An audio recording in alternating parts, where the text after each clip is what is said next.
Stephen, some science. Okay, that's for later, but that's a way to test. All right. Hello. I'm not edited. I wanted to talk about Gary's science versus Gary's religion. Um, it's interesting. I don't think I would have gone there if Gary wasn't bringing it up, but he's accusing, let's just say, me and Heithlade, the whole scientific establishment, of which I'm not a part, right? So I have my own opinions. I don't think the scientific establishment has all the answers. But in this religion uh, issue, um, I'm in the school that's saying general relativity is the best theory we have in that regard. So it's not wrong. It might be incomplete. There might be better metaphors that we'll use when we get a more complete theory. But things like the speed of light, they work the way general relativity says, I say. And Gary likens that to a religion, that we just have a faith in our Pope, Richard Feynman, hallowed be his name, and our bishops like Susskind and Seth Lloyd. And it's funny because these ideas, the last 100 years, are what destroyed and blew up God. I mean, what's left is like piles of snow inevitably melting in the springtime. I mean, it's just a shadow of its former self. And that's the work of these ideas because these ideas seemed utterly incompatible. And that goes back to Copernicus and Galileo, which is also the era that Gary starts disagreeing with the basic principles that are proposed. Um, Gary does not believe in the flat Earth. Uh, so there's that. But, these principles that they were offensive to the church, not at first. I mean, the church supported Copernicus's work, and it was not particularly controversial. People were just interested in these speculations, part of the intellectualism going on in the Catholic Church at the time. But over time, the controversies grew because they offended the sensibilities of common sense. Like it was sort of like, why would God do something silly that made no sense? God was the ultimate sensible thing. In the intellectual world, God basically thought in pure, perfect, infallible logic. That became an idea, a metaphor for why it was possible to have a God. This is the principle of presuppositional apologetics to this day, the logical argument for God, or rather, an argument for God based on the fact that logic even exists in the first place, based on the fact that with your intuition, you could figure out right and wrong, or the laws of physics. And this is how Gary goes about it, that he's using his built-in logic in his brain, and of course, that is sufficient to explain the universe. His whole principle is that nothing that defies his uh, sensibilities can be taken seriously.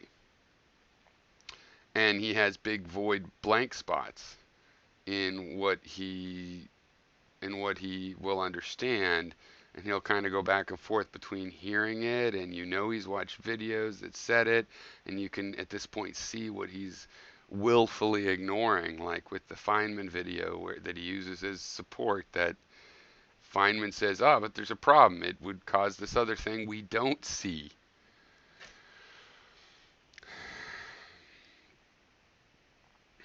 And to be specific, for example, um, there's this velocity thing. And the latest example, but it was with the spaceship, he thinks if you shoot a flashlight, well, let's just do this one example.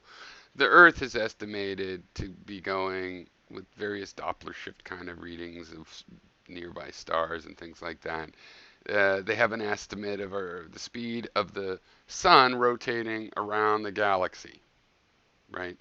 It's a long way. So even though the curve is very slow arc and everything, we're going pretty fast, according to the scientific estimate at the moment, 1,000th of the speed of light.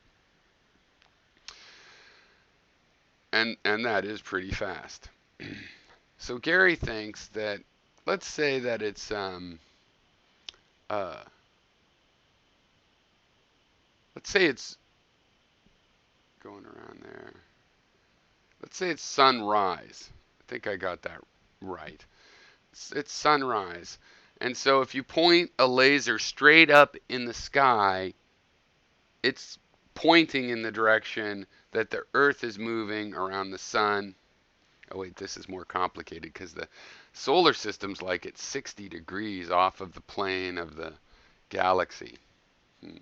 So let me just put it this way. So let's say you calculate the direction you need to point the laser in the direction the Earth is going, right at sunrise. And so the image is you're shooting the laser headlong in the direction that it's going at that second. And so the light is going at light speed.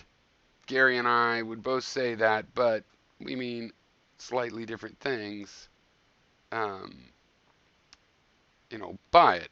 But it's going light speed. So, and here's the difference. The Earth is going 1/1000th of the speed of light. Gary thinks, therefore, that the relative motion of you looking, if you could, at those, photons or whatever, the beam of light, it's going actually 999 thousandths, right? And because we're going 1/1000th, we're catching up with it. This is how it would be with a water wave. If you drop a rock in the water and the wave starts going away at 4 miles an hour, and you hop in your boat and go 4 miles an hour, you'll go right along with the wave. Well, you have to go a little faster to catch up with the wave at first. But we're saying light doesn't work that way. And Gary keeps saying that we don't offer an explanation. What are we talking about? And offering things as though they're paradoxes. We don't explain how it is that if something's going really fast, the gravity on one side isn't bunched up. But the answer is, once again, we've explained our understanding of it, and we've also said this term that could be Googled that we all actually know. And I've been arguing this with Gary for 10 years, and it's relativity. It's general relativity. Einstein's relativity. That's the theory that explains why the gravity wouldn't bunch up on one side of the sun as it flies around from the point of view of this locality, right? From way out somewhere else looking here at a different velocity, they will see some compressions. But it all works out because of the dilation of space and time. Mathematically, I mean. What everyone sees is consistent for them. But the on-the-spot conditions would be a little bit different.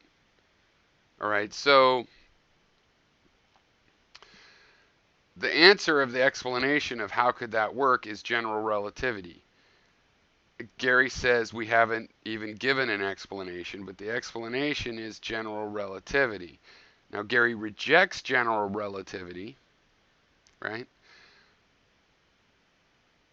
But what he says is that there isn't even an explanation. The explanation is general relativity. And when I point out, hey, we gave an explanation, it's general relativity, in his video, he's like, Um, yeah, but I reject that. It's bullshit. It's not very well evidenced. Okay, but it exists. And this is why I have this term, illusions exist. This phrase, this idea, illusions exist, because people make this mistake all the time. They've rejected something because it's an illusion, basically.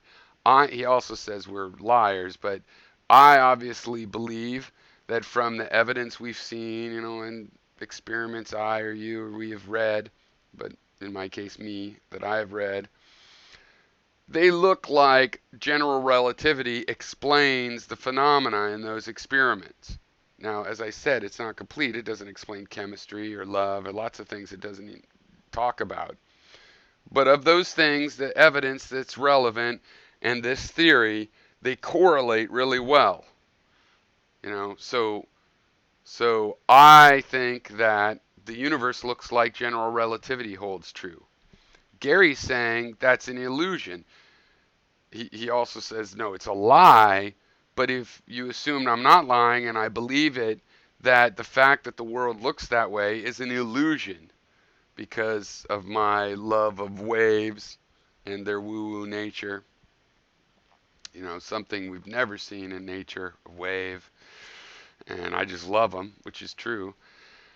And they're great. Wave phenomena is great. The math is beautiful. It's just a wonderful, wonderful, wonderful thing. So I am subject to an illusion. It seems to me the world fits general relativity, and he's saying, no, it doesn't. It's an illusion. And then he acts like, therefore it doesn't exist. And I've been arguing this with him for 10 years, and still he's confused that I say, you know, the light or the gravity or any of the phenomena that go at light speed, that they go away at light speed relative to you. If you're at a constant velocity, they go away at light speed. But how could that happen if you're in a velocity? Because velocity is relative, and from your point of view, you're always at still, and so that is maintained. And how does that work from other people that do see the light go away and do see you tagging the light? It's because your space and time are warped from what they see and what they would experience, how they would get the photons. That's the theory of relativity, and the point of illusions exists is that if you think it's an illusion, that my looking at the world and seeing that it does work that way, they proved it, that doesn't mean the theory doesn't exist. Stop saying you haven't been told how it could possibly be that the raindrop theory, the raindrop explanation, the raindrop metaphor doesn't apply to space deformations in relativity. That's why. That's true, that's something that has to be explained, and that's the explanation, right? That since you can't tell, there is no privileged at-rest frame, uh, there might be an average of the universe, average velocity, or an at-rest, there might be some anchor you could even in a relativistic universe hold on to, but there would be some incidental nature to it, because if this part of relativity and Galilean relativity are true, that you fundamentally can't tell what velocity you're at. If you're just coasting along what they call an inertial frame, that's the same as being at rest. It's always relative to something else. And Gary's like, but the momentum would go up and down. Yeah, relativistic momentum. The momentum of the bullet relative to you is different from the bullet traveling with it right behind it. Their relative momentum is 0, and their relative momentum to you is kabillion. Oh, hey, so just getting in the habit of checking the comments. So we have an off-topic comment, but I'm done. So, oh yeah, I saw this earlier, Free Speech Zone, but I didn't answer because, of course, he's still talking about the double slit. Andrew the Red, hi, how you doing? He says, can you organize a hangout with Mr. Cropper? Well, I left a comment to him. I'm really bad with like YouTube messages. I'm still not clear I thought they took those away years ago, but then people tell me to check, and then I'm not that clear where they are. I forget what I had to click on. I don't like clicking. I'm a command line guy. But I would like to. Maybe you could do it, being a great facilitator. I really like the idea because I love, especially at this time in history, exploring the things I agree with, people I generally disagree with things on. Right? So we agree, he and I agrees that it's silly. Uh, he and I agrees. He and I agree that it's silly to be all like we're scared of spiders about immigration, and also the fact that America changes them, you know, and that's not an absolute law. But then let's do some calculations or something. American uh, so-called values, which are kind of a chaotic set of contradictory values, they really are good in the sense that people adjust into them and find them comfortable. Some of them are hedonistic and maybe dangerous because of that overall tendency, but I think they're also really good. I think Americans have had a run, I hope is not over, of fantastic engineering ability, all different kinds, conservatives and liberals. I've worked in tech industry, part of engineering and scientists, and worked with other kinds of electrical and mechanical engineers. And America has a good kind of attitude that lends itself to that. It's not always good, right? Because engineering and military technology. I'm not saying it's all good. I'm saying it's a good aspect, and things need to be tempered. And hopefully, we have a whole good recipe here. But I think accepting immigrants is one of the reasons we have this look at it from a billion different angles, which makes for good engineering. There's other things that makes I actually think it could be good in every field, art to engineering to you name it, but it does need, some temperance. Um, so he and I agree on that, but we don't get there from this quite the same path. Or maybe we do. Maybe it's my libertarian. I'm a progressive, civil libertarian, and maybe it's the libertarian part that gets us both there. Well, some of it is definitely that, but I also think there's some other things like he and I might both agree there are some dangers or effects, like, you know, driving wages down and stuff of immigration, especially the way it's turned out or happened in the past. And, we probably both think that it turned out for the best in the long run, but that's not really, that's cold comfort to the people that, might have suffered for a generation recovering. Um, but that what we're both similar in that we're brave about it, and even if we can't compete with those guys when they come in, they're better programmers or something, and I fall to the wayside. That's not unfair. Of course, we start to differ if I get dropped out of the market because the HB1 visas are all better than me. Could I have a safety net? Because I worked hard while I was checking. I hate Facebook. Andrew, I just loathe Facebook. Um, Maybe that's why you should do it. You should help out. And you could be in there and you could moderate us. I would totally trust you to tell me, hey, you went over your time, or you weren't supposed to cuss. I'd trust you for that. But I would like to, as you know, well, really the three of us in a way.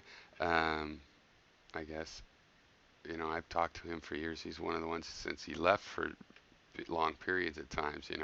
It's easy to forget, but he's one of these guys I've been talking to as long as good old Uncle in Mendham.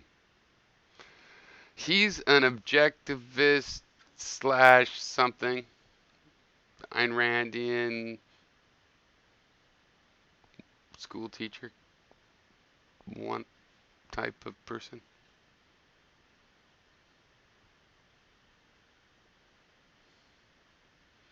Representative Press. The thing about Gary is, yeah, he ignored that the issue was gravity, not the speed of the satellite, because both of those factors go in there, and then there's math involved putting them together. I think at this point, I would say it's impossible to explain to Gary that there's two factors. and that the main one is really gravity. Impossible. Even though he would caught in his own stream of thought, he's like, even though it's going faster, it should be seeming to go da da da da da. So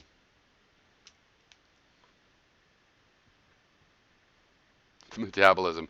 Gary uses, and I actually like this, but Gary doesn't misuse and abuse it and show why, a lot of people would say you just shouldn't do it at all, which he uses a lot of cognitive and biological metaphors. He stopped talking about the fish, but he talks a lot about what electrons like, and this is probably, I think, one of the reasons I end up still watching it so far is because I like kind of just, like if you're watching a movie, you're not saying, hey, I'm not watching this because I think it's true. Um, I, I, I find there's some sort of word poetry in, in all of that, that electrons don't like to go in a straight line, or they don't like each other, or they do, or they want this, or they're enabled, or they're, you know, just shit tons. Metabolism. I don't remember where he said metabolism, but that's a perfect example of this kind of thing. Well, look, Gary, I'll finish this way since it was about the Gary Psyence. Um,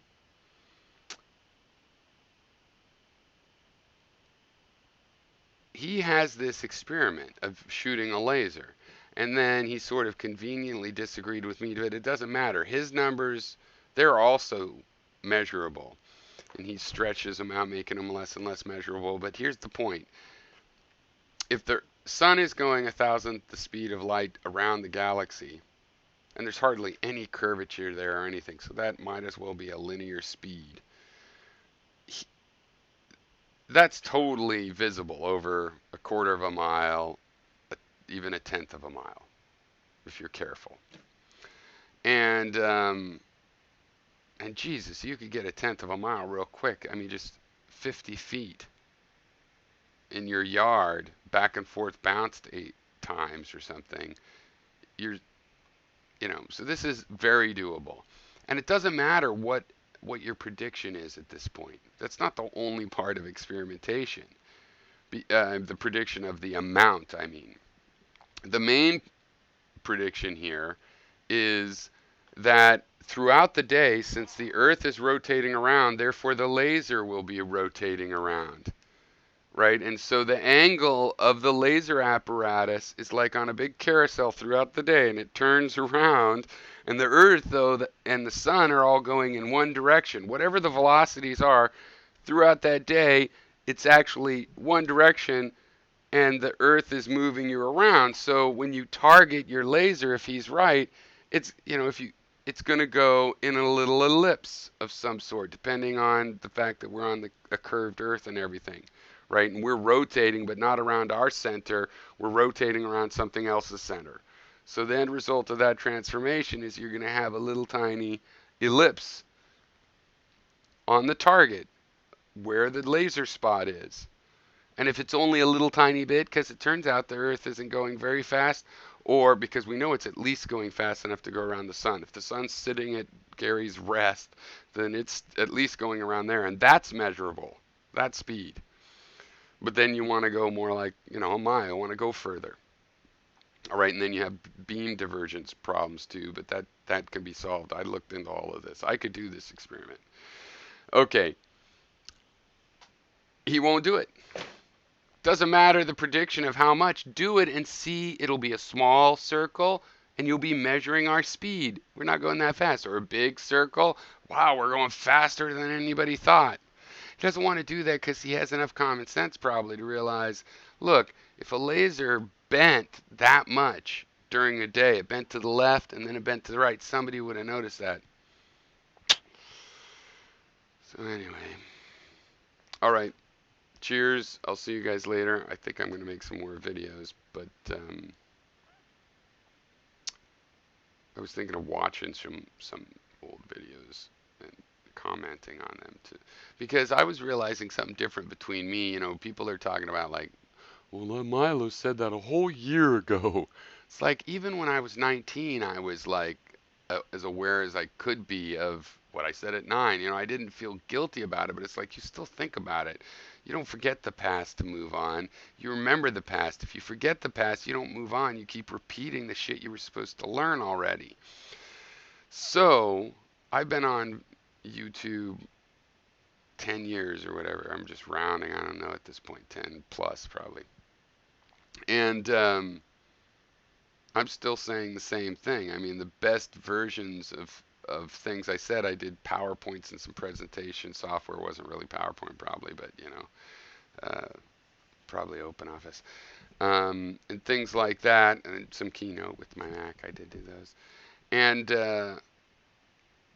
they're the same things I believe right now.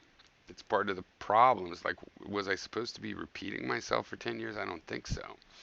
But in honor of coming to this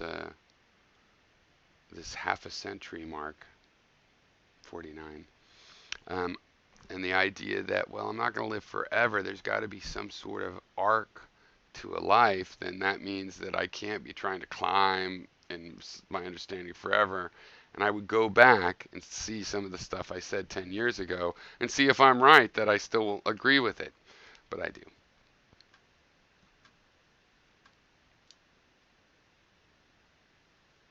Hi, where is up, where is down? Well, I'm going to make another video, so I don't know how it works with the chat if you have to go into another one. In this interface for people broadcasting, it actually is just the same chat. All right, cheers. I'll be back in a few minutes with a totally unrelated topic.